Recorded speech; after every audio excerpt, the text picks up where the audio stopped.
लालगंज गांव में एक बहुत ही उदार और दयालु राजा विक्रम सिंह राज करते थे। वो अपने राज्य में सभी लोगों की समस्याओं को सुनते और उनका निवारण भी करते थे। पूरे राज्य में राजा विक्रम सिंह अपने न्याय के लिए जाने जाते थे। सभी के राज्य के निवासी अपनी समस्या को लेकर राजा के पास ही आते थे। एक दिन राजा मंत्री, क्या खबर है? राज्य में सब कुछ कुशल तो है ना? बगल के राज्यों से कोई खबर या सूचना? मंत्री जी, महाराज, अपने राज्य में सब कुशल है और पड़ोसी राज्य में भी अभी शांति है, परंतु महाराजा एक दुखद सूचना है। राजा, क्या कहा मंत्री? दुखद सूचना? आखिर क्या सूचना, बताओ हमें। मंत्री, वो महाराज, कल रात एक राज्य का निवासी महल के बाहर आया था। वो बहुत ही दुखी प्रतीत हो रहा था। महाराज, उसकी इच्छा आपसे मिलने की है, परंतु हमारे सैनिकों ने उसे महल के अंदर आने ही नहीं दिया। राजा, क्या कहा महामंत्री? कोई दुखी व्यक्ति, वो भी हमारे ही राज्य का, हमारे महल के द्वार पर आया था और उसे अंदर आने नहीं दिया गया। आखिर क्यों? सैनिकों को बुलाया जाए। तभी दो सैनिक महाराज के पास आते हैं। राजा, बोलो सैनिकों, तुमने क्यों उस व्यक्ति को अंदर आने नहीं दिया? सैनिक, महाराज, हमें क्षमा कर दीजिए, हम तो आपके ही आदेश का पालन कर रहे थे।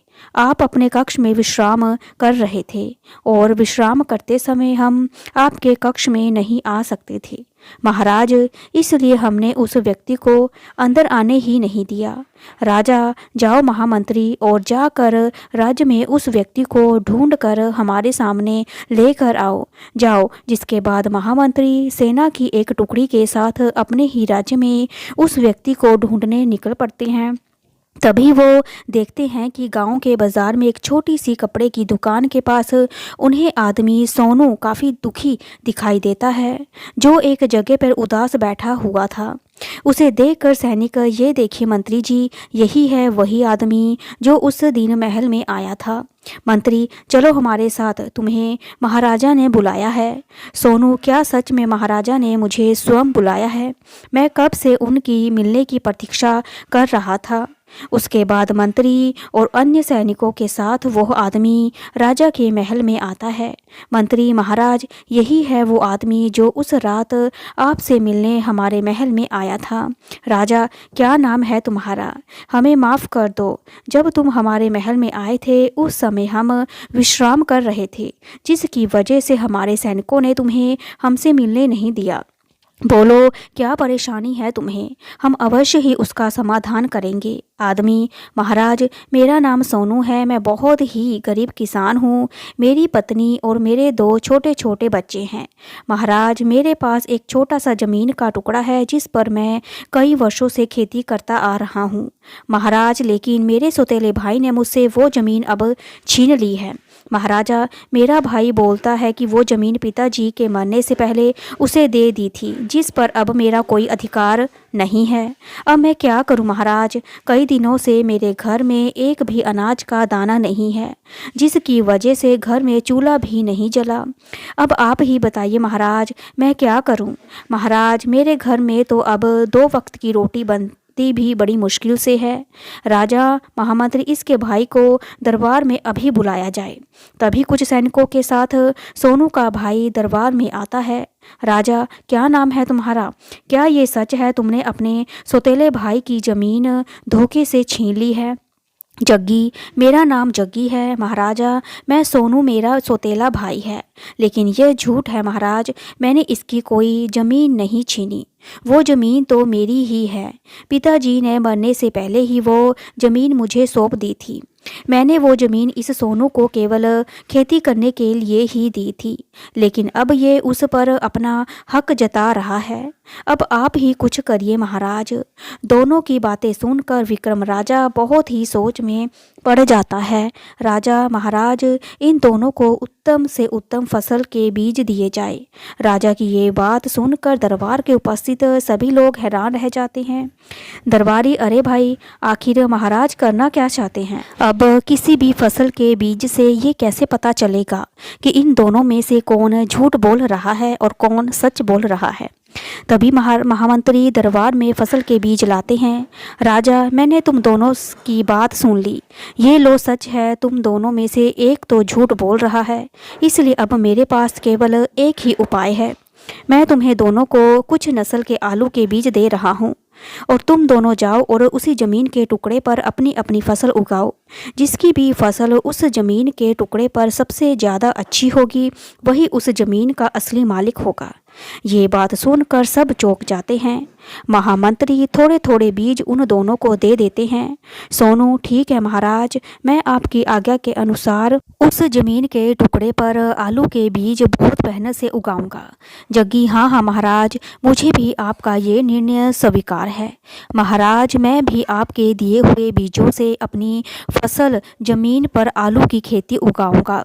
आप देखना महाराज, मेरी ही आलू की फसल सबसे ज़्यादा अच्छी होगी। राजा, तो ठीक है, आज से कुछ दिन बाद जब तुम दोनों की आलू की फसल अच्छी हो जाए तब तुम अपनी अपनी फसल के आलू लेकर मेरे पास आना। जिसके भी आलू अच्छे होंगे वही उस जमीन का मालिक होगा और तुम दोनों में से जो झूठ बोल रहा है उसे सजा दी जाएगी।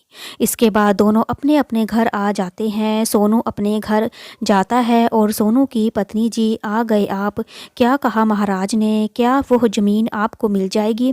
बताइए ना कि क्या कहा उन्होंने। आप हाथ में ये क्या लिए हुए हैं जी? सोनू, नहीं भगवान, मुझे वो ज़मीन अभी हाथ नहीं आई है। महाराज ने मुझे और जग्गी भैया को दोनों को आलू के कुछ बीज दिए हैं और कहा है कि हम अपनी ज़मीन पर आलू की खेती करेंगे।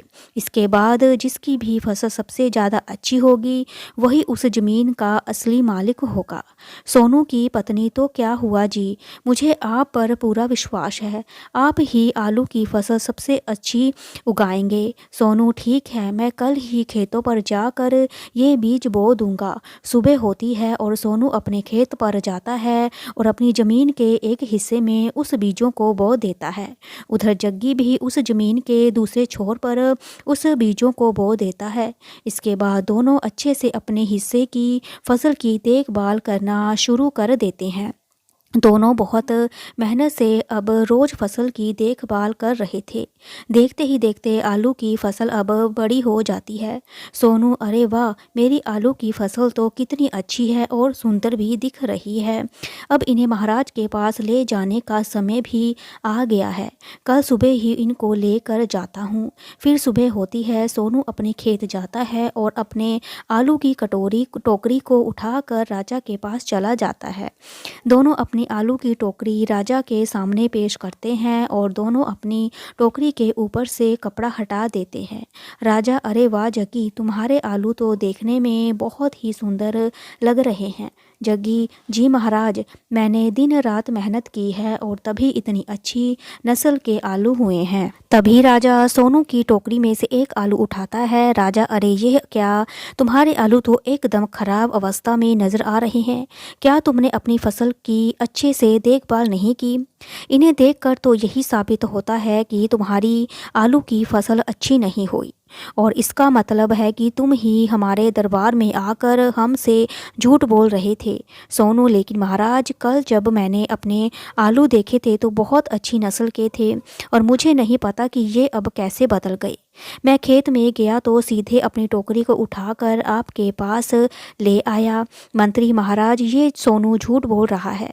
इसने अच्छे से अपनी फसल की देखभाल नहीं की और इसके आलू अच्छी नस्ल के नहीं थे। तो अब क्या हो गया महाराज? सोनू झूठा है। राजा दोनों की बातें बड़े गौर से सुन रहे थे। तभी दरबार में महामंत्री आते हैं। मंत्री, महाराज की जय हो। राजा, आओ। मंत्री, ये दोनों अपनी अपनी आलू की फसल लेकर दरबार में आए हैं और सोनू ही झूठ बोल रहा था। इसकी फसल आलू की एकदम बेकार है, सही बोल रहे थे तुम। सोनू ही दोषी है। सोनू ये सुनकर बहुत दुखी होता है। जग्गी जी, जी महाराज, सही कह रहे हैं आप, वो ज़मीन का हिस्सा मुझे ही मिलना चाहिए। मंत्री जी, नहीं महाराज, झूठ सोनू नहीं बोल रहा बल्कि जग्गी बोल रहा है। राजा, क्या कहा मंत्री? जग्गी झूठ बोल रहा है। वो कैसे भला? मंत्री महाराज, आपके आदेश के अनुसार जो बीज मैंने इन दोनों को दिए थे वो एक जैसे नहीं थे।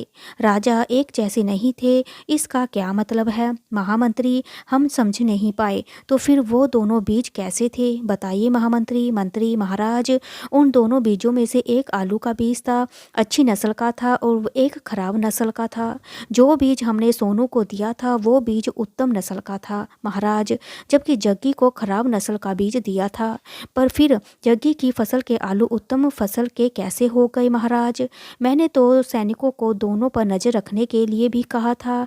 तभी महामंत्री ताली बजाते हुए दो सैनिक दरबार में आते हैं। मंत्री, बताओ मेरे गुप्तचरों, तुमने रात को क्या देखा? गुप्तचर, महाराज, कल रात हमने ये देखा कि ये जग्गी अपनी उस जमीन की तरफ जाता है जहाँ इन दोनों ने अपनी अपनी फसल को बो रखी है, और सोनू की फसल के हिस्से में जाकर जग्गी अपनी आलू की टोकरी को सोनू की टोकरी में बदल देता है। ये बात सुनकर राजा हैरान हो जाता है कि जग्गी ने सोनू की टोकरी बदली है।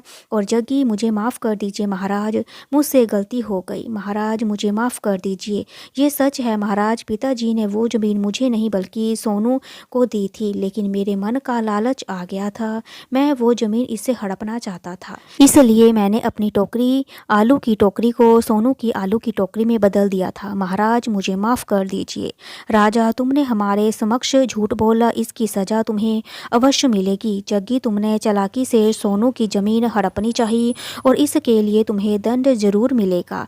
इस राज्य में निष्कासित किया जाता है कि राजा की बात सुनकर जग्गी जोर जोर से रोने लगता है। और जग्गी, नहीं महाराज, ऐसा मत कीजिए। महाराज, मुझे माफ़ कर दीजिए। राजा, देखो सोनू, अब सत्य का पता चल चुका है। अब ये ज़मीन हमेशा के लिए तुम्हारी है। तुम उस ज़मीन पर फिर से खेती कर सकते हो और अपना जीवन यापन कर सकते हो। राजा की ये बात सुनकर सोनू बहुत खुश हो जाता है। सोनू, आपका बहुत बहुत धन्यवाद महाराज। मैं जानता था कि आपके इस दरबार में मेरे साथ अन्याय नहीं होगा, इसलिए मैं बहुत उम्मीदों से आपके पास आया था। राजा, ये सब महामंत्री की सूझबूझ से ही हुआ है। महामंत्री, आज तुमने हमारे हाथों एक अन्याय होने से बचा लिया। हम तुमसे बहुत खुश हैं। इसके बदले तुम्हें 100 सोने की अशरीफियाँ दी जाती हैं। मंत्री, बहुत बहुत धन्यवाद महाराज। महाराज की जय हो। सोनू, मैं आपसे कुछ मांगना भी चाहता हूँ महाराज। क्या आप देंगे महाराज? हाँ राजा, मैं दूंगा। बोलो सोनू, क्या चाहते हो तुम? हम अवश्य देंगे। सोनू, महाराज, मैं चाहता हूँ कि आप जग्गी भैया को माफ़ कर दीजिए। आखिरकार ये मेरे बड़े भाई हैं।